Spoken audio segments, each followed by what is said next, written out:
Jadi setelah dijelaskan Islam itu 5 poin yang kita kenal dengan istilah rukun Islam. Rukun itu sendiri artinya tiang atau pilar. Nah, jadi rukun Islam itu ada 5. Orang itu bertanya lagi, "Fakhbirni 'anil iman." Jelaskan padaku apa itu iman. Dan Nabi menjelaskan iman itu 6 poin. Iman kepada Allah, malaikat, kitab, rasul, kiamat, kemudian qada atau qadar, yang baik maupun yang buruk.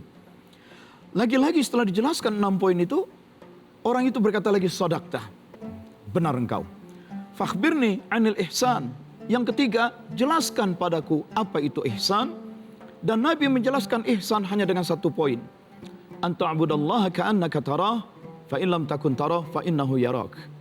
Dalam engkau beribadah, apakah ibadah itu dalam bentuk salat, apakah ibadah itu dalam bentuk makan, apakah ibadah itu dalam bentuk berdagang, segala bentuk aktivitas ibadah, dalam ibadahmu engkau merasa seperti melihat Allah. Dan kalaupun engkau tidak bisa melihat Allah, dalam segala ibadahmu itu engkau merasakan sedang dilihat oleh Allah. Dan lagi-lagi orang itu berkata, "Shadaqta," benar engkau. Lalu orang itu bertanya, "Jelaskan padaku tentang kiamat."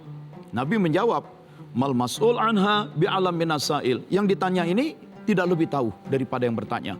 Nah, kalau begitu ciri-cirinya saja, dijelaskan ciri-cirinya oleh Rasulullah SAW. Nah, setelah selesai, summan tolako. Lalu orang itu bertolak pergi. Dan Nabi bertanya, "Ya Umar, atau dari mana sa'il?" Hai Umar, tahu nggak kamu siapa yang barusan datang bertanya? Umar menjawab, "Allah wa Rasuluhu a'lam." Allah dan Rasulnya lah yang paling tahu. Nabi katakan, "Fa innahu Jibril." Sesungguhnya yang barusan datang di hadapanku itu adalah Jibril, malaikat. "Atakum yu'allimukum dinakum." Itu malaikat datang untuk mengajarkan kepadamu tentang din. Din itu yang sering kita fahami sebagai agama. Ya. Kita sebut, tulis saja. Ad-din. Ad-din. Ternyata ad-din itu mengandung 3 aspek. Ada aspek Islam.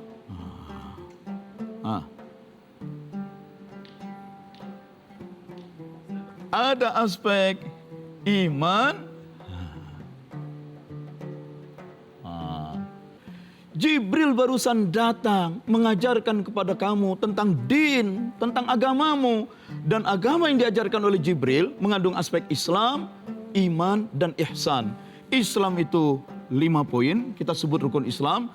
Syahadatain, salat, zakat, puasa, haji. Iman itu 6, iman kepada Allah, malaikat, kitab, rasul, ya.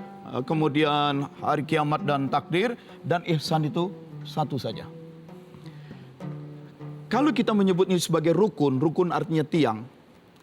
Nah, 3 tiang yang dijadikan 1, itu namanya tripod. Nah, tripod itu penopang berkaki 3. Di atas tripod itulah tegaknya agama. Dan kalau salah satu tiang itu disingkirkan, maka tripod itu akan roboh, agama akan ambruk. Yang jadi masalah, di mana-mana orang selalu bicara tentang Islam, bicara orang tentang iman, tetapi orang sudah banyak melupakan tentang ihsan. Padahal Islam, iman, ihsan adalah 3 aspek yang menyatu disebutkan dalam satu hadis, dan ini adalah bagian atau penopang daripada ad-din kita, agama kita. Apa itu ihsan? Kalau Islam, syahadatain, ucapan dengan mulut. Salat, nampak gerakan lahiriah, gerakan fisiknya. Kemudian puasa, kemudian bayar zakat, yang material sekali, lahiriah sekali. Begitu juga haji, ini mudah nampak lahiriah. Nah, iman itu sebuah kefahaman dan keyakinan. Tetapi ihsan ini bukan lagi lahiriah, bukan lagi pemahaman dan keyakinan. Ini adalah sebuah kesadaran, level yang paling dalam. Dia masuk ke dalam wilayah kesadaran. Suatu kesadaran, suatu kondisi esoterik bahwa orang dalam melakukan apa saja, dia selalu dalam kesadaran diawasi oleh Yang Maha Kuasa.